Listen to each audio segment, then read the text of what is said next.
एक संस्मरण मैंने कई बार सुनाया, अभी भी आ गया। एक व्यक्ति बहुत गरीब था, बहुत गरीब। सन 1980 के लगभग की घटना है। बहुत गरीब, इतना गरीब कि खाने को भी नहीं। पूरा परिवार ऐसी हालत में आ गया, मरने की स्थिति में। आचार्य सिपा, हम लोग सब नए नए थे, तो सामने जब वो गए, हम लोगों से पहले महाराज जी के बाद, अब आचार्य जी तो बहुत बड़े हैं, डायरेक्ट जाने में तो उन लोगों ने हम लोगों से सोच लगा महाराज जी के दर्शन करा दो। पूरी व्यथा उन्होंने सुनाई। हम लोगों की द्रवीभूत हो गई आंखें। मैंने कहा जरूर आचार्य जी से मिलवाऊंगा इस परिवार को तो। और आचार्य जी जरूर जो कहते हैं, आचार्य जी कोई मंत्र नहीं देते, आचार्य जी कोई झाड़ा नहीं लगाते, आचार्य जी कोई पिछी नहीं लगाते। इसको देख करके तो जरूर लगाएंगे, क्योंकि संत हृदय नवनीत समाना। संतों का हृदय तो कोमल होता है, पसीज जाएंगे। हम लोग लेके गए, बोले महाराज जी ये लोग ऐसे ऐसे परेशान हैं और इनकी स्थिति ये है कि ये मरने की स्थिति में है, सारा परिवार मर जाएगा। अच्छा, आचार्य जी का तुम लोग चुप करो, उन्हीं को बोलने दो। अब अपन लोग तो वकील बन के गए थे, थोड़ा नमक मिर्ची तो मिलानी ही थी। अच्छा, उन्हीं को बोलने दो। क्या बात है। बोलते बोलते जो उन्होंने अपनी व्यथा सुनाई, आचार्य जी की आंखें भी गीली हो गई। हम लोग देख रहे हैं। हमने कि बस अब गुरु जी की कृपा बरसने वाली है। ओह, आचार्य जी ने कहा अच्छा ये परेशानी है, ऐसा करो। हमारे आचार्य जी 2-3 बार बोलते, देखो ऐसा करना। अब हम लोग बिल्कुल ऐसे हो गए जैसे कि कुछ मिलने वाला है, चूक नहीं जाए। ऐसा करना, थोड़ा थोड़ा दान देना शुरू कर दो। हम लोगों को तो ऐसा झटका लगा कि ये साधु है कि क्या है।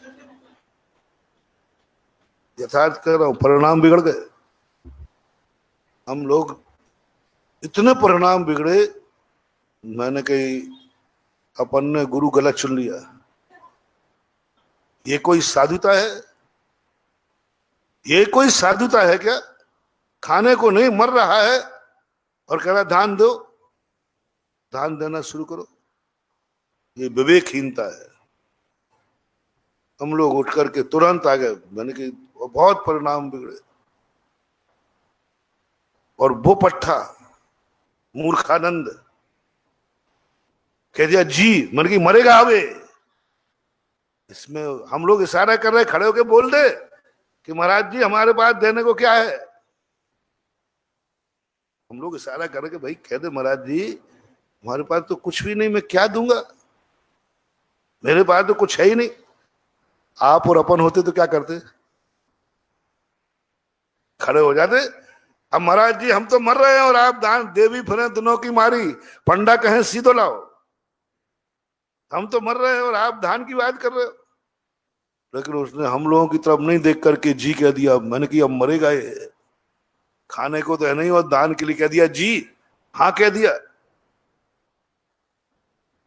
हम लोग उठ के आ गए। सुबह दोपहर में द्रव्य संग्रह की क्लास चलती थी।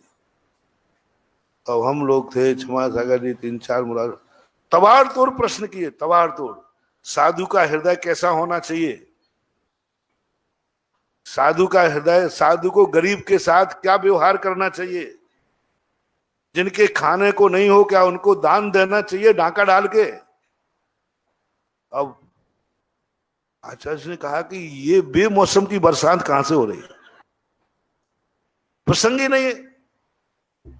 तो आचार्य ने कहा कि ये तो कोई प्रसंग ही नहीं चल रहा है, ये प्रश्न क्यों उठ रहा है? बोले प्रश्न ठेगा, सुबह आपने क्या कहा? अच्छा अच्छा अच्छा, समझ में आ गया है। गरीबों के महित सिहा,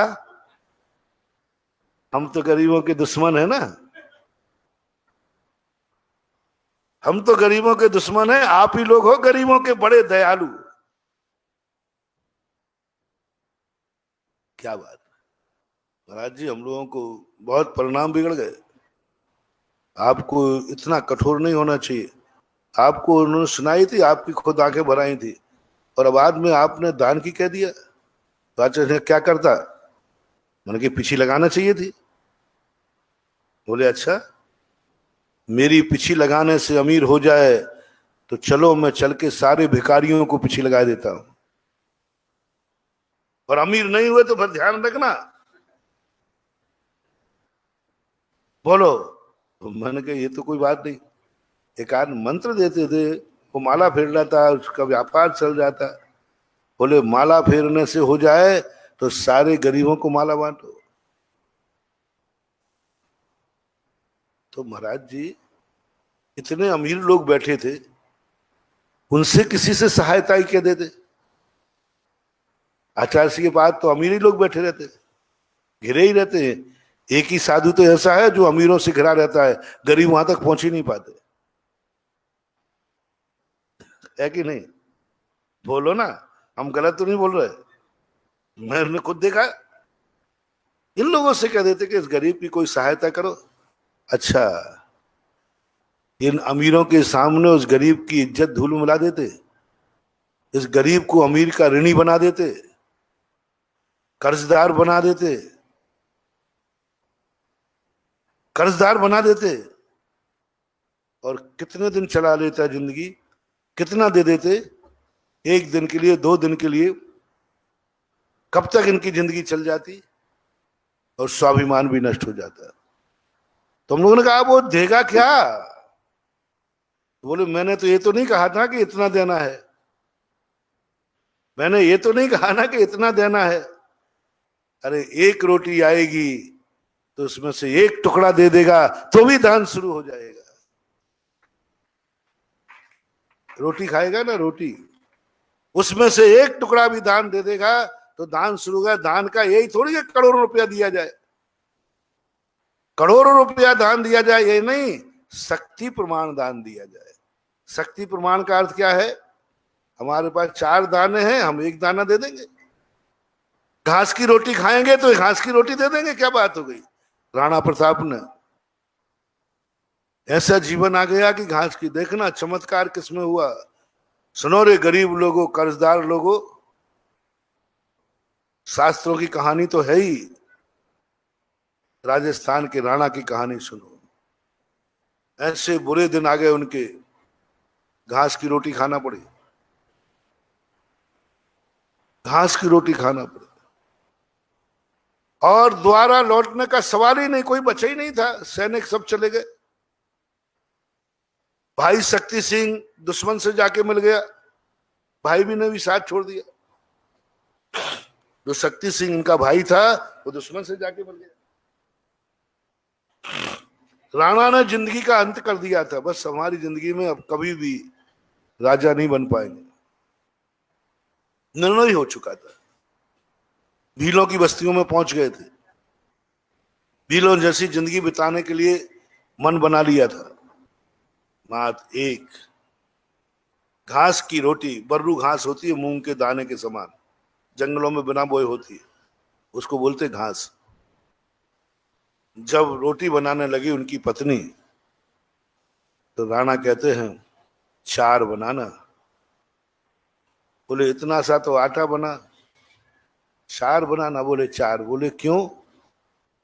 अपन लोग तो 3 ही हैं। राणा कहते हैं देखो मेरा नियम है, मैं बिना दान दिए कुछ भी खाता नहीं हूं, कुछ भी ग्रहण नहीं करता। एक रोटी दान की बना लेना। ये प्रसंग जब मैं चित्तौड़ गया, उनके संस्मरण में जब पड़ा, मैं स्तब्ध रह गया। संकट में, अरे दूसरे की रोटी चुराने का भाव आता है, भूखा क्या नहीं करता। और राणा कह रहा है एक रोटी दान की बना लेना। अपने जैसा कोई भूखा यदि यहां आ गया तो, अपने जैसा भूखा कोई आ गया तो फिर क्या करेंगे? वो कितनी आशा लेके आएगा कि यहां मिल जाएगा, अपन सब खा पी लेंगे। नहीं, पत्नी ने मन मार के 4 बना के एक रख दी। 3 रोटी जैसे ही थाली में परोसी, बिलाव ले गया। बिलाव ले गया। बेटा जोर से रो पड़ा, मां की आंख में आंसू।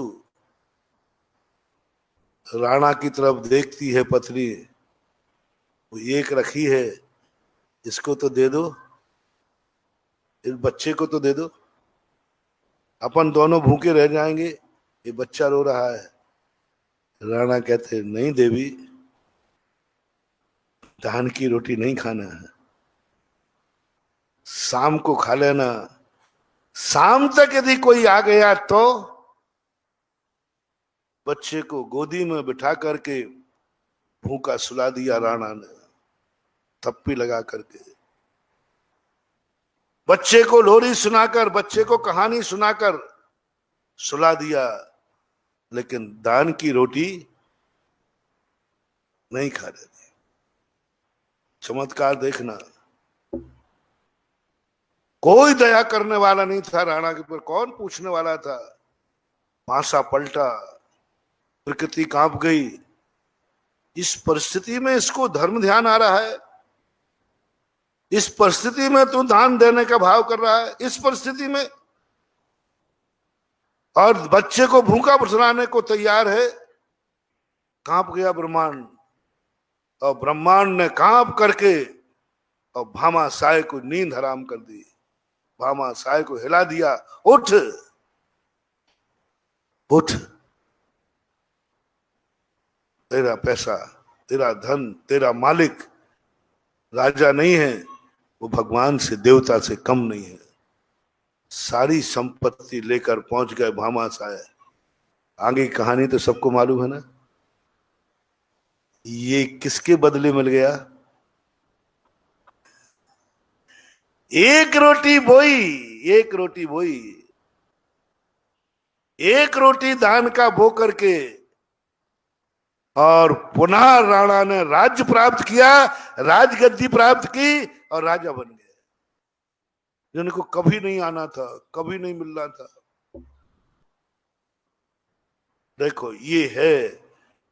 अब बोलो, ऐसे जीव पर आचार्य ने सुनाया है, क्योंकि वो भी राजस्थान रहे।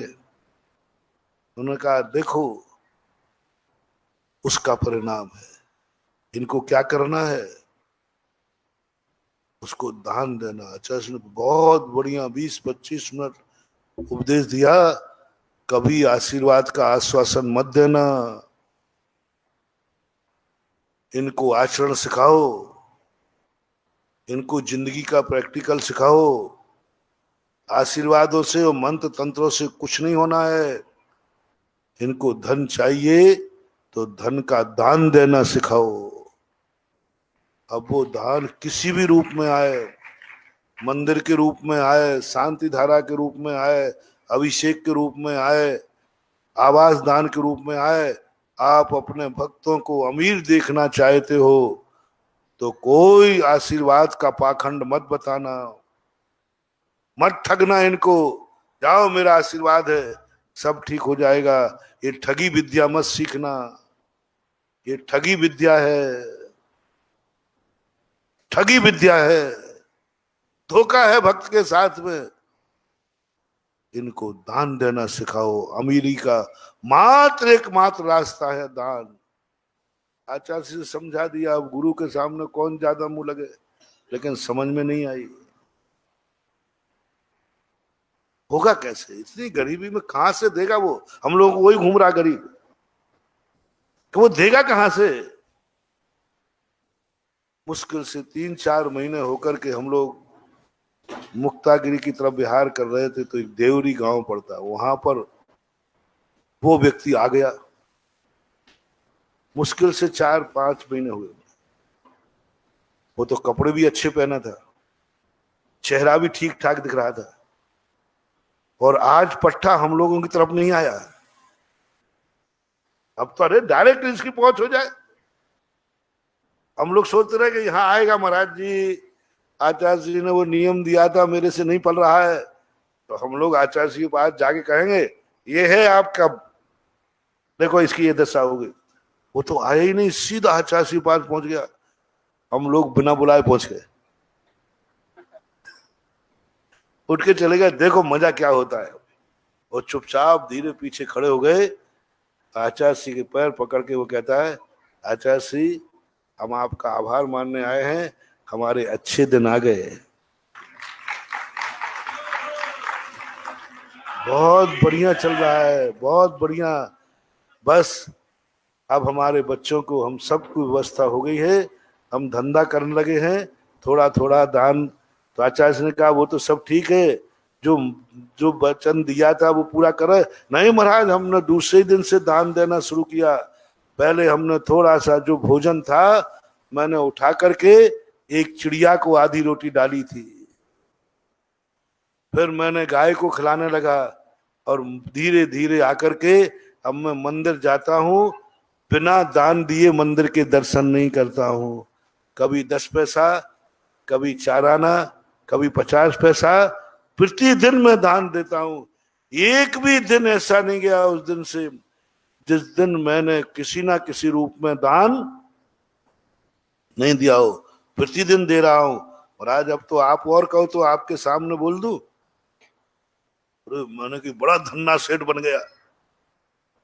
ओहो, वो चला गया। फिर आचार्य श्री ने हम लोग तरफ, आओ तुम लोग आ जाओ। देखा, वो दिन है, कान पकड़े, गुरु की महिमा वर्णी न जाए, गुरु नाम जपो मन वचन का।